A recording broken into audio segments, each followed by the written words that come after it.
আসসালামু আলাইকুম। প্রিয় দর্শক, একদিন আগে পহেলা বৈশাখ পার হয়ে গেল এবং বলা বাহুল্য এই পহেলা বৈশাখ বেশ শান্তিপূর্ণ এবং আনন্দময় হয়েছে। আমি ব্যক্তিগতভাবে এই পহেলা বৈশাখকে যেভাবে উদযাপন করা হলো, সরকারের যে ভূমিকা ছিল এবং সবচেয়ে বড় কথা, এ ধরনের সাংস্কৃতিক কর্মকাণ্ড মধ্যে যে রাজনীতি ঢুকিয়ে না দেওয়ার যে সরকারি প্রবণতা, সরকারি প্রচেষ্টা, এটা আমার কাছে খুবই প্রশংসনীয় মনে হয়েছে। এই জন্য আমি সরকারকে সাধুবাদ জানাতেই চাই। কিন্তু এই পয়লা বৈশাখে আরেকটা ঘটনা ঘটেছে, এটাকে আমি কিভাবে দেখবো, রাজনৈতিকভাবে দেখবো না কিভাবে দেখবো, সেটা নিয়ে আপনাদের সঙ্গে আলোচনা করতে চাই। ওই ঘটনাটা ঘটেছে চট্টগ্রামে। চট্টগ্রামে এই এনসিপির নেতা এবং সংসদ সদস্য ব্রাহ্মণবাড়িয়া থেকে নির্বাচিত মিস্টার হাসনাত আবদুল্লাহ, তিনি চট্টগ্রামে গিয়েছিলেন চট্টগ্রামের সাবেক মেয়র মঞ্জুর আলমের সঙ্গে দেখা করতে। এবং আমি যতদূর শুনেছি উনি একা যান নাই, ওনার সঙ্গে আরো অন্যান্য কয়েকটা দলের নেতাও ছিলেন। যাই হোক, তো উনি যখন ওখান থেকে বের হয়ে আসেন তখন উনি একটা তোপের মুখে পড়েন, বলা যায় আমার বিবেচনায় মবের মুখে পড়েন বলতে হবে। অনেকগুলি ইয়াং ছেলেরা তাকে ঘিরে ধরেছে, তাকে বলছে যে স্বৈরাচারের দোসরের সঙ্গে আপনার কিসের মিটিং, আপনি কেন এসেছেন, কেন মিটিং করছেন স্বৈরাচারের দোসরের সঙ্গে, এটসেট্রা এটসেট্রা।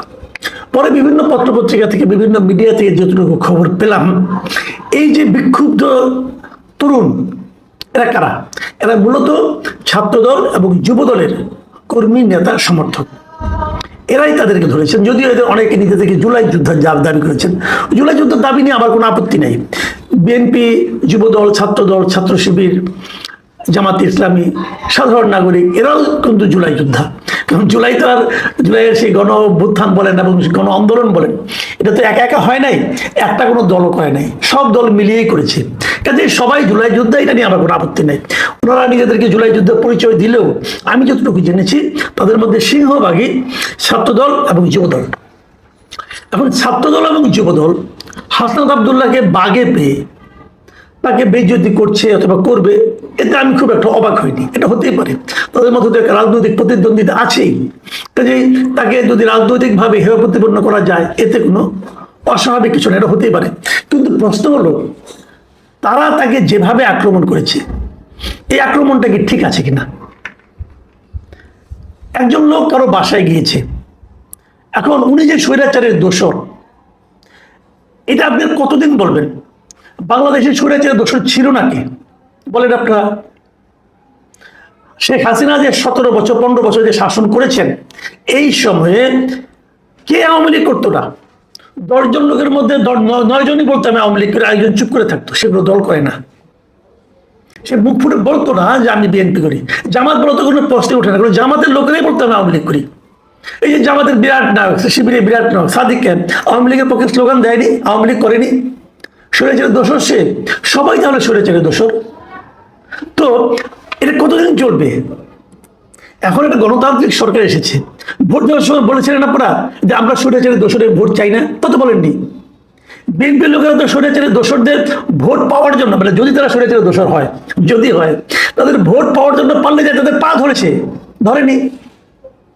তাহলে কে স্বৈরাচারের দোসর, কখন স্বৈরাচারের দোসর? ও, যখন আপনার পছন্দ না হবে তখন সে স্বৈরাচারের দোসর, আর যখন সে আপনার পছন্দ হবে তখন এই দেশের নিরপরাধ নাগরিক। এই কি ইকুয়েশন? এটা কতদিন চলবে? এই যে কাউকে স্বৈরাচারের দোসর বলে তার উপর ঝাঁপিয়ে পড়া, তাকে হেয় প্রতিপন্ন করা, তাকে গালাগাল করা, এটাই মব। মব ভাই গাছে ধরে না, মব গাছে ধরে না, মব আকাশ থেকেও আমদানি হয় না, এটাকেই মব বলে। দেখুন, আমি এখানে কয়েকটা বিষয় বলি। হাসনাত আবদুল্লাহ কার সঙ্গে দেখা করবেন, কেন দেখা করবেন, এটা তার ব্যক্তিগত ব্যাপার। যদি এর মধ্যে রাষ্ট্রদ্রোহিতার কিছু না থাকে সেক্ষেত্রে কোনো সমস্যা নাই। আর যদি রাষ্ট্রদ্রোহিতা কিছু থাকে, সেটা আইন শৃঙ্খলা রক্ষাকারী বাহিনী দেখবে। আপনি কে? আপনি কে? আপনারা 10-12 জন লোক মিলে বলেন মব করতেছে। আসলে আমার যেটা আমি ওটা বলি, আগে ওটা কথা বলে নিই। আমি একটু হাসনাত আবদুল্লাহর প্রশংসাটা একটু করতে চাই। এখানে আমি একটা ভিডিও দেখলাম, আমি খুব ইন্টারেস্টিংলি খেয়াল করলাম। হাসনাত আবদুল্লাহ বয়স কম, আমার চেয়ে তো অনেক কম, আসলে বিভিন্ন সময় দেখা সাক্ষাৎ হয়েছে, এবং মানে খুবই কম বয়স্ক একটা লোক। তো আমি দেখলাম যে হাসনাত আবদুল্লাহ সেখানে মানে এত সুন্দর পুরো ঘটনাটাকে ম্যানেজ করলেন। মানে এই এত কম বয়সে এত এভাবে ম্যানেজ করতে পারার যে দক্ষতা, এটা কিন্তু হয়েছে একটা বড় আন্দোলনের মধ্য দিয়ে উনি উঠে এসেছেন বলে। তা না হলে এই বয়সে হওয়ার কথা না। খুব ঠান্ডা মাথায় উনি সবার স্লোগান শুনছেন, সবার সঙ্গে উনি কিছু বলছেনও না দেখলাম, মৃদু হাসতে শুনছেন। তারপরে সে এক সময় দেখলাম যে উনি বললেন যে মানুষ মাত্রই ভুল হয়, আমার ভুল হতে পারে না। উনি কিন্তু কোনো আর্গুমেন্টে গেলেন না এবং পুরো বিষয়টাকে ম্যানেজ করে আমরা দেখলাম পুলিশে চলে এসেছে, যে এগুলি হয়েছে।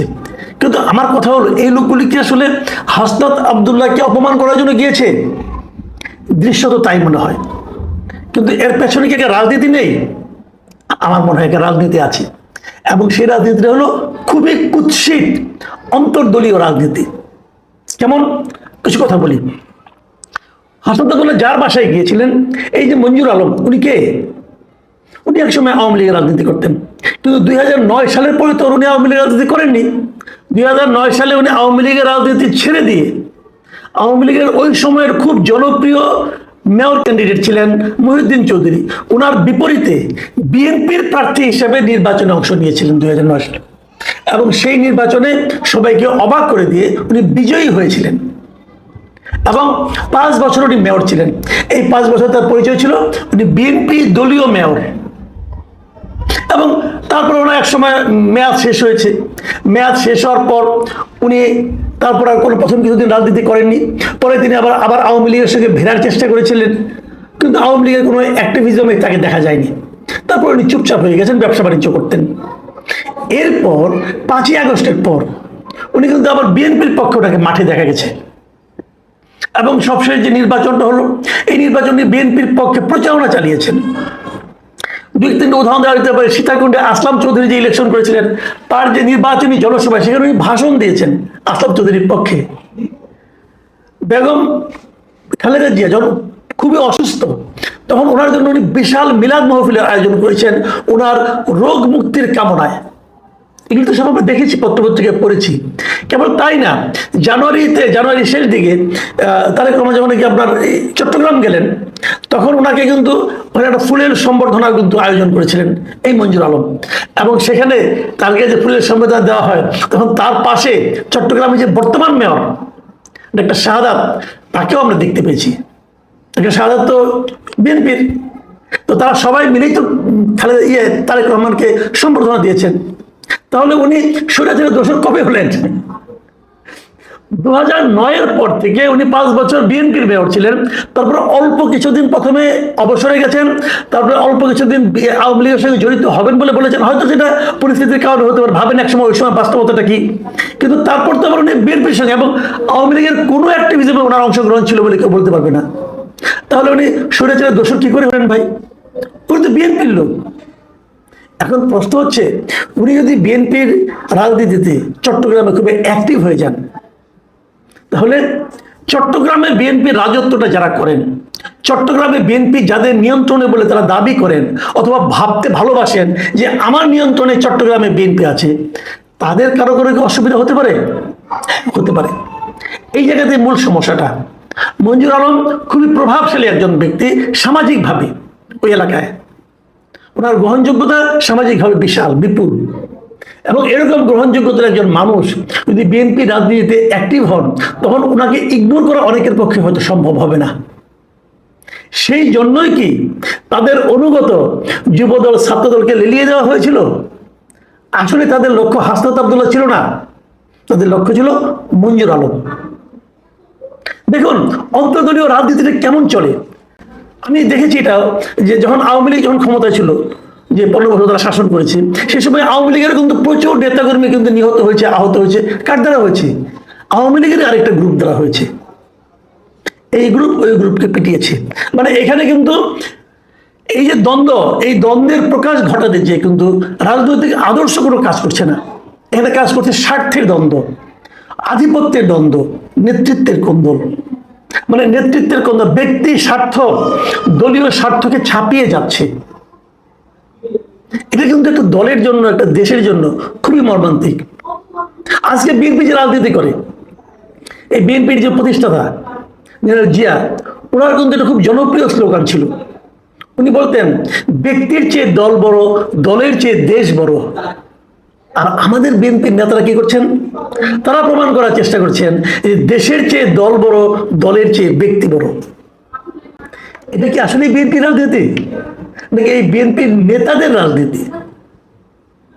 দেখুন, হাসনাত আব্দুল্লাহ কিছু হবে না, কিন্তু হাসনাত আব্দুল্লাহ যে মবের শিকার হলেন, এর দায়িত্বটা কার আসলে? আমি তো বিএনপির অন্তর্দলীয় কোন্দল বলে দিলাম, এটা বিএনপির অন্তর্দলীয় কোন্দলই হোক আর যাই হোক, এটা তো সরকারের একটা ভূমিকা থাকার কথা ছিল। সরকার কি তাদের সেই ভূমিকাটা রাখতে পেরেছে? সরকারের কোন মন্ত্রণালয়ের দায়িত্ব ছিল এটা? কৃষি মন্ত্রণালয়ের না, অথবা ধর্ম মন্ত্রণালয়ের না। এই মব থামানোর দায়িত্ব স্বরাষ্ট্র মন্ত্রণালয়ের। এবং ইন্টারেস্টিংলি এই স্বরাষ্ট্র মন্ত্রণালয় কিন্তু ওই এলাকার লোক, মানে কক্সবাজারের মানুষই। তাহলে স্বরাষ্ট্র মন্ত্রণালয় কেন মব থামাতে পারে না? মব তো হলো, অন্য সময় মব হয়, অমুক একজন শিক্ষার্থী মব হয়, একজন শিক্ষাবিদ মব হয়, একজন প্রফেসর মব হয়, একজন শিক্ষককে মবের কবলে ফেলানো হয়, একজন সাংবাদিকের বিরুদ্ধে মব হয়, অনেক কিছু হয়। কিন্তু এবার তো একজন নির্বাচিত এমপি মব হলেন, মবের শিকার হলেন। আমি অনেকের সঙ্গে কথা বলি, কেউ কেউ আমাকে বলেছে, কেউ কেউ বলেছে এটা খুশির খবর, কারণ ওনারাই মবের জনক ছিলেন, এখন দেখেন মব হতে। হ্যাঁ, এটা একটা কথা হতে পারে, কিন্তু আমি এভাবে বলি না, এভাবে ভাবিও না। সন্দেহ নাই যে হাসনাত আব্দুল্লাহরাই অনেক সময় মবকে প্রশ্রয় দিয়েছেন। ওনারা ছাত্ররা, ওনার দল, এনসিপি, এরা সবাই একসময় তারা মবকে প্রশ্রয় দিয়েছেন, কোনো সন্দেহ নেই এতে। গত 18 মাস সেই মব আমরা দেখেছি। কিন্তু এবার উনি যখন নিজে মবের শিকার হয়েছে, নিশ্চয়ই উনি বুঝতে পেরেছেন অন্যদেরকে কেমন লেগেছে। কিন্তু সেটা কিন্তু মূল ইস্যু না। মূল ইস্যুটা হলো মব হবে কেন? মব, আমার যিনি শত্রু তার বিরুদ্ধেই বা মব হবে কেন? মব হয়েছিল কেন? আগামীতে হবে কেন?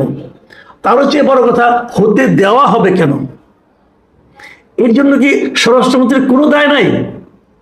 এই স্বরাষ্ট্রমন্ত্রী কিন্তু দায়িত্ব নেওয়ার পর প্রথমেই বলেছিলেন এদেশে আর কোনো মব হবে না। আপনি কি আপনার কথায় স্থির থাকতে পেরেছেন? আমি স্বরাষ্ট্রমন্ত্রীকে অনুরোধ করব, আপনি আজ রাতে বিছানায় ঘুমোতে যাবার আগে একবার হিসাব করে দেখবেন তো, আপনি দায়িত্ব নেওয়ার পর এই দেশে কতগুলি মব হয়েছে। একটু খুঁজে দেখেন, পেপার পত্রিকাতে পাবেন।